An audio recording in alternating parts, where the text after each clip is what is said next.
unang-una, no, hindi naman basihan, no, itong popularity contest para dito sa usapin ng impeachment trial. No? Ang sinasabi po dito sa impeachment trial ay kung ang ating mga hinalal na mga opisyal ng gobyerno, regardless whether nakakuha ka ng 100 million votes or 1 million votes, does not exempt you, no, from accountability or yung pananagutan kung ikaw ay may pagkakasala.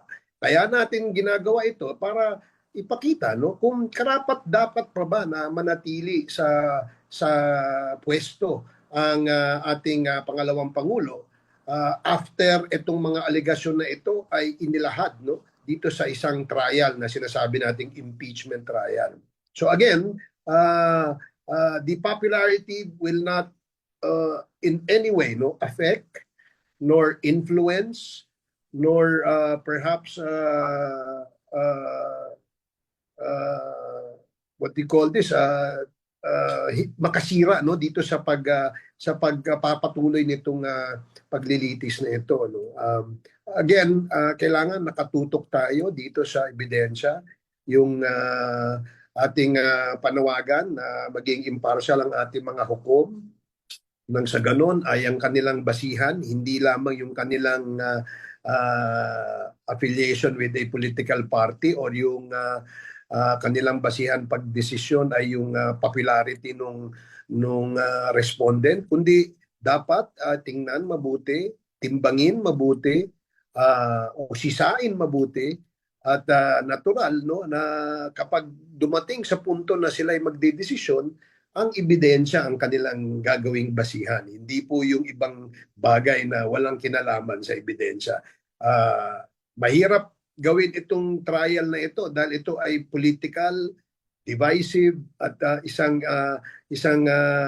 issue that may polarize the nation. But at the end of the day, ang makikinabang dito ang buong bansa, buong mamamayang Pilipino, dahil ipapakita dito na hindi ibig sabihin na ikaw ay popular, ay exempted ka o meron ka ng lisensya gumawa ng mga hindi karapat-dapat o mga paglabag sa batas.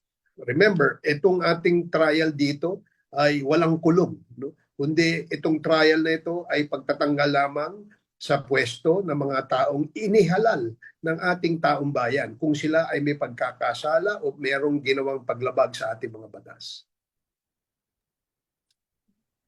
Well, very well put ni Attorney Kong Ace yung response. Ang idadagdag ko na lang, we're after accountability, we're after the truth.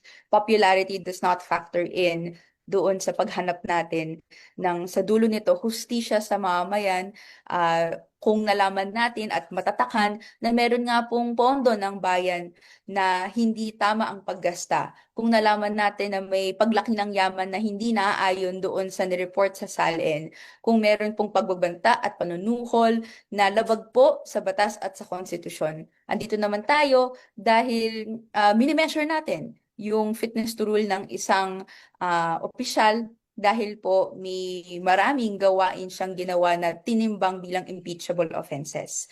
So sa atin, ginagawa natin yung trabaho sa pagpoproseso ng complaints na to na mabigat enough na may ganitong ebidensya. At syempre, hanggang matapos ito, hanggang mahatid yung pananagutan na dapat nararapat, yung hustisya na nararapat.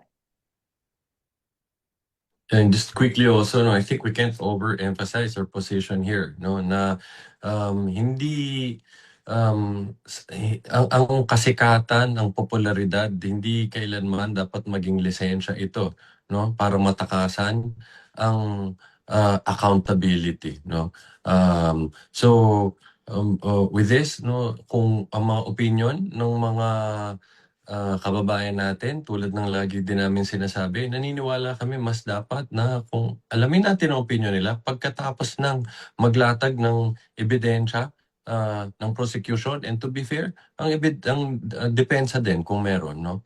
At pagkatapos nilang makita ang kabuuan ng ebidensya, doon natin pakinggan, no, kung ano ng kanilang opinion. Dahil kami, malakas ang tiwala namin sa aming ebidensya at naniniwala kami pagkatapos makita ng mga kababayan natin lahat ng ebidensya dito sa paglilitis na to, mabubuksan ang mga mata nila.